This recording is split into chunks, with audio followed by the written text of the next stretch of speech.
Olá a todos, bem-vindos a mais um vídeo. Hoje vai ser um vídeo meio longo, tá? Mas eu vou responder as perguntas que vocês me fizeram. Acho que não todas, mas as perguntas que vocês me fizeram na comunidade do YouTube. Algumas eu achei bem interessantes. Eu não vou responder todas as perguntas, porque são muitas perguntas e eu vou ficar falando bastante. Não quero fazer parte 2 desse vídeo, então por isso vai ficar um vídeo longo, mas não se esqueça de deixar o like e de se inscrever no canal. A Zefa tá de volta, hoje ela tá acordada, né? E é isso, vamos pro vídeo e bora!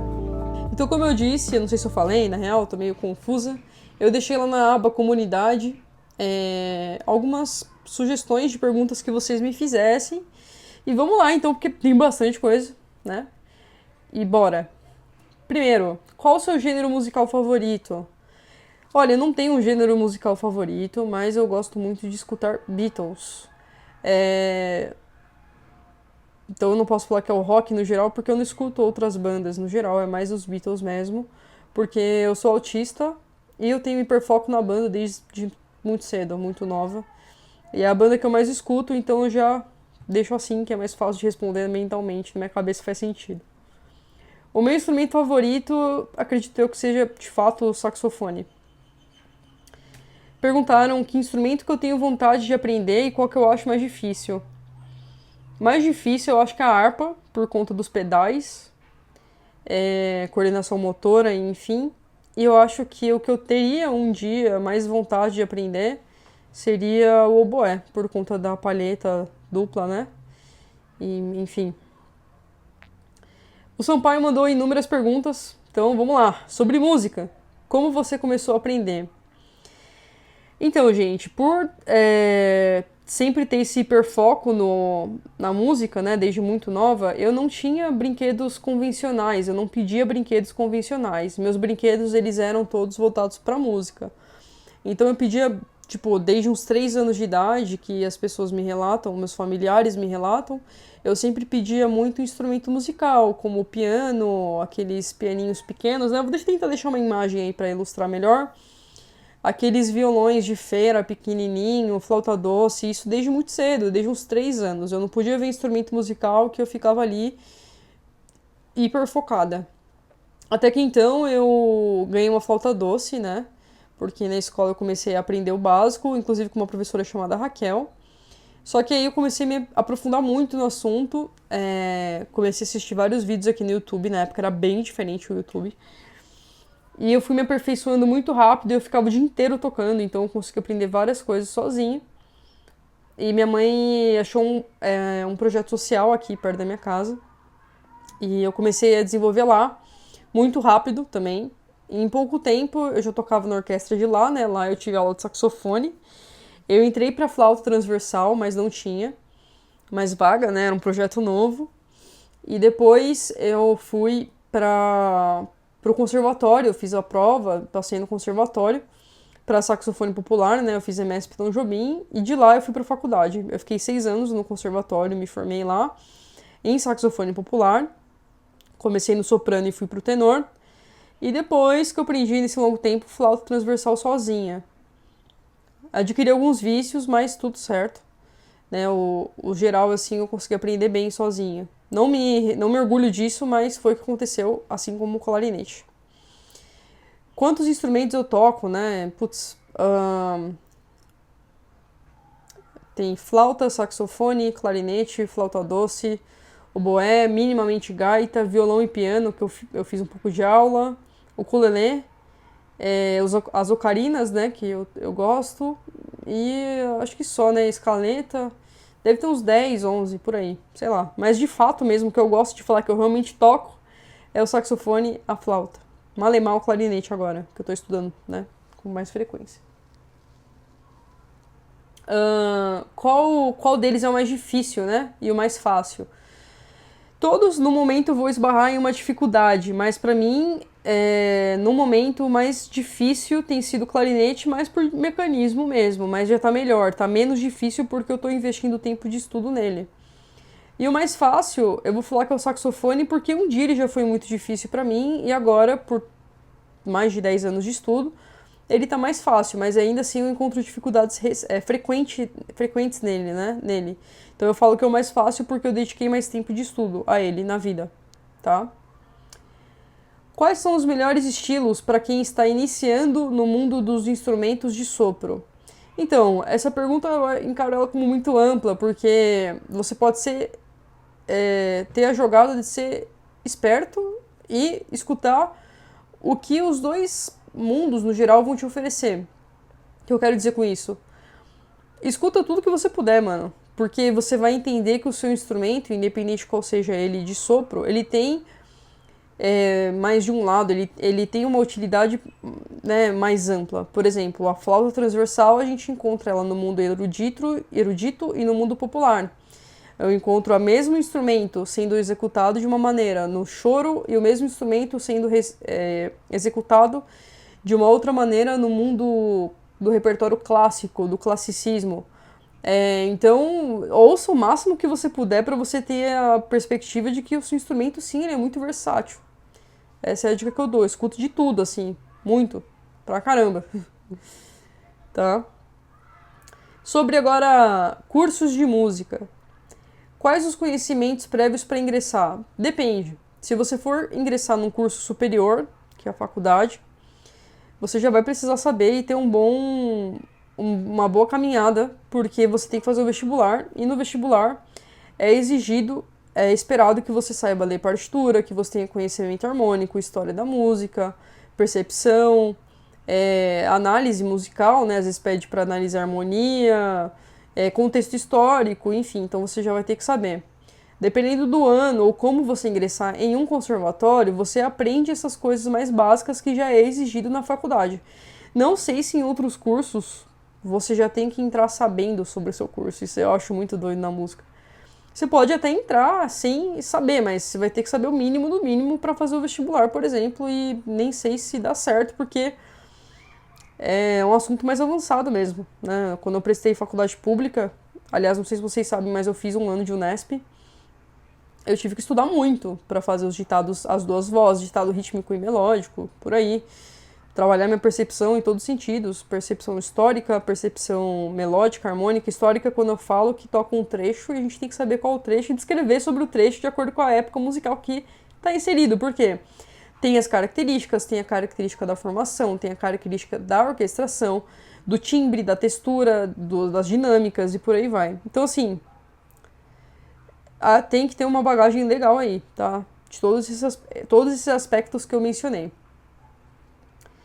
Como são divididas as aulas do bacharelado? Como eu fiz uma faculdade que ela tem convênio com faculdade internacional, metade da graduação ela é focada nessa grade. Então a gente tinha, no caso do bacharel, músicas específicas para tirar todo o semestre, porque a gente fazia uma prova que era chamada de prova de rating, onde todo semestre a gente tinha que entrar numa sala, se apresentar para uma banca, a banca te avaliava, pedia para você tocar uma música obrigatória do semestre decorado e por aí vai. Então tinha as aulas de percepção, de harmonia, tive aula de software para aprender a mexer na edição de partitura, tive aula de arranjo, aula de percepção, já falei, né, em dó móvel, tive aula de história da música, tive aula de arranjo, tive aula de composição, tive aula de instrumento, né, a área mais performática, tive aula de improvisação, análise e gênero, que era muita transcrição de solo, assim, voltado para o jazz. Tive aula de prática de banda, que você escolhia lá uma prática de determinado assunto, de gênero musical, e você trabalhava aquele repertório da época, e por aí vai. É possível aproveitar a matéria do bacharelado para a licenciatura? Não todas as matérias, mas sim, você pode aproveitar a história da música, história da harmonia clássica, né, harmonia tradicional, dependendo um pouco de harmonia popular, mas os assuntos principais da licenciatura, como pedagogia, práticas de ensino dentro da sala de aula, vivências musicais, instrumentos de apoio, como a flauta doce, a percussão, o próprio violão. Depende muito da grade da matéria que você quer fazer a transição, né? No meu caso, Eu fui da licenciatura pro bacharel e eu não consegui muito eliminar não as matérias, mas foi uma escolha minha refazer tudo, né, para me acostumar com aquela grade da faculdade. Mas como tem essas matérias que são fixas, né, é meio complicado, porque são cursos distintos. Mas dá, no geral dá, vai depender da grade. Você chegou a cursar matérias sobre outros instrumentos? Sim. Tanto nas duas universidades eu fiz aula de violão, eu fiz aula de piano, né? Eu fiz mais piano na popular do que na faculdade mais erudita. Tive aula também de violão erudito na faculdade erudita. Apesar de a gente ter estudado um pouco da levada de bossa nova, né? Mas foi isso. O piano foi o que eu mais estudei, assim. Seguindo, quais países você pretende conhecer? No momento eu iria para Portugal, Espanha, tenho vontade de conhecer o Chile também. Eu acho que só, assim, por enquanto. Eu já pude conhecer alguns. Eu fui para Inglaterra, que era meu maior país no momento, assim, de foco, né, de objetivo. Fui para Itália também. E fui para os Estados Unidos. Como começou sua paixão por música? Então, como eu meio que expliquei, sempre desde muito nova, assim, até antes de eu construir minha memória mais concreta, eu já tava, assim, com essa coisa da música, por algum motivo, né? Eu acredito, sim, em dons e em talentos dados por Deus. Eu acho que muito se relaciona a isso. Qualquer dia eu posso contar para vocês meu testemunho também. Eu já falei em um dos vídeos, mas eu posso falar, né? Eu posso falar melhor sobre. Mas é desde criança, assim. Eu sei também que por ter tido um diagnóstico tardio no espectro autista, eu sei que isso também é um hiperfoco meu desde muito cedo, desde muito criança, né? Então eu sempre teve música e eu não sei explicar o motivo principal, assim, do porquê, mas eu encaro isso, sim, como um fruto de um dom, de um talento concedido por Deus. Então, desde muito criança, não sei explicar. Meus familiares podem falar por mim nessa parte, porque eu não sei quando começou. Não tenho memória concreta para isso, mas reza a lenda de que uns 2 anos e meio, 3 anos eu já estava ali interessado em música. Vamos aqui. Só dá para tocar numa orquestra se fizer faculdade de música? Não. Você pode fazer um conservatório também e ingressar na orquestra. Mas tudo depende da orquestra. Tem orquestra que vai exigir de você currículo. E aí o currículo, consequentemente, eles vão exigir uma formação superior. O técnico, que seria o conservatório, ele pode ser aprovado pelo MEC, né, ou não. Então, tem que analisar isso. Aí convém, talvez, fazer uma faculdade. Vale muito também, nesse universo, o nome do professor de com quem você já teve aula. Eles analisam muito isso também, tá? Bom, Raquel, eu te pergunto mais especificamente sobre o choro. Na sua e mais sincera opinião, o quanto o chorinho é importante tanto em seus estudos quanto em seu excelente trabalho aqui no YouTube. Obrigado, Eliseu. E o quanto você liga, sendo tão jovem, só nos seus trabalhos e estudos, são importantes na manutenção. Ah, interessante, tá. Legal, eu gostei muito dessa pergunta. Cara, assim, o choro, ele é um gênero musical muito importante em vários aspectos, vários. Seja nos meus estudos, porque tem choro que é difícil pra caramba pra gente conseguir desenrolar o dedo, né? Puta, por exemplo, tirar de ouvido, isso é uma coisa que eu quero fazer ainda, que eu nunca esqueço. Um dia eu tava na faculdade, eu tava fazendo uma prática de choro, inclusive, e o professor falou que a gente perguntou pra cada um, assim, o que a gente ia estudar nas férias. E aí eu falei pra ele, quando chegou minha vez, que eu ia transcrever os solos de bebop do Parker, do Charlie Parker. Ele falou pra mim, esquece o Charlie Parker, ele transcreve as coisas de ouvido do Pixinguinha, né, que é os contracantos do Pixinguinha, que você vai aprender muito mais, e transcreve a baixaria, né, os 7 cordas de ouvido.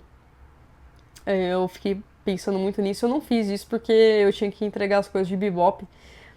Mas isso é uma coisa que eu quero fazer. Então é só pra demonstrar o quão influente é, sabe? E eu tenho a consciência, é um assunto que eu queria me aprofundar muito mais, assim. Eu não lembro se eu cheguei a postar aqui no canal um vídeo sobre o Pixinguinha, quem foi o Pixinguinha, por exemplo, mas faz parte da história brasileira, né? A música brasileira, de acordo com o choro, existe a música brasileira antes e a música depois do choro, né? O que veio antes, o lundu, a modinha e por aí vai. Então é importante a gente sempre saber, independente do que a gente vai estudar ou fazer, saber o contexto histórico, saber de onde aquele som veio, qual era o contexto histórico daquele som ali difundido como gênero depois de anos, quem foi a pessoa que, né, ou as pessoas que levantaram esse movimento para que hoje isso fosse considerado um ritmo, quais eram os aspectos sociais, políticos e econômicos daquele gênero, de acordo com com aquela devida época, né? E como que isso chega até hoje a nós. É a mesma coisa de eu querer estudar o período barroco e não saber quem foi o Bach, por exemplo, né? Em qual época que estava ali, que foi ali vivido o período barroco. Então, assim, é importante isso, né?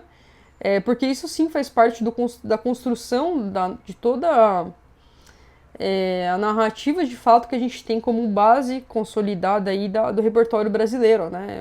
É um gênero essencial. Fora o samba, né? Fora o forró, fora tantos e tantos ritmos, né? Que a gente não tem nem consciência direito. Maracatu, né? O caboquinho, e por aí vai, né? Então, enfim, eu acho que essa é uma maneira como eu ligo, né? E também eu gosto muito de estudar porque o choro, além da linguagem em si, articulação, escutar muito o que os caras faziam, é um ritmo é um gênero que me obriga a ter mais agilidade, mecanismo, né, mais técnica em dia com o meu instrumento. Seja no flauta, no clarinete ou no saxofone, né? Eu acho que por isso muito que eu gostei de ter começado a estudar clarinete e principalmente flauta. Porque, pra você tocar essas músicas, essas obras com a devida qualidade, excelência, leva tempo e muita dedicação. Então, assim, é um gênero imprescindível, é um gênero que todo mundo deveria, saber um pouco, pelo menos, de quem foi Joaquim Calado, de quem foi Jacó do Bandolim, de quem foi o Benedito Lacerda, de quem foi a Chiquinha Gonzaga, sabe? Ter todas essas consciências. Inclusive, eu quero trazer um vídeo sobre a Chiquinha Gonzaga aqui no canal, mas isso vai ficar mais pra frente. Eu vou para a última pergunta, porque eu acho que eu já falei bastante. Tá? Vamos lá. William, gostaria de perguntar se você vai lançar uma minissérie de clarinete, igual aquela que você fez para flauta transversal. Aprendi muito com aqueles seus vídeos, né? Ele está estudando para tocar na CCB e que Deus te abençoe sempre na sua trajetória. Amém. E olha, eu ainda não me considero uma pessoa com a devida... com o devido domínio para falar sobre o clarinete ainda, mas quem sabe mais pra frente eu possa investir nessa ideia, beleza? Gente, eu acho que é isso, eu acho que eu falei bastante, tá? Não respondi todas as perguntas, senão o vídeo ia ficar muito longo. E eu espero que vocês tenham gostado, a Zefa já tá aqui dormindo, já acordei ela. Enfim, beijo pra quem fica, valeu por ter assistido até aqui e até a próxima. Fui!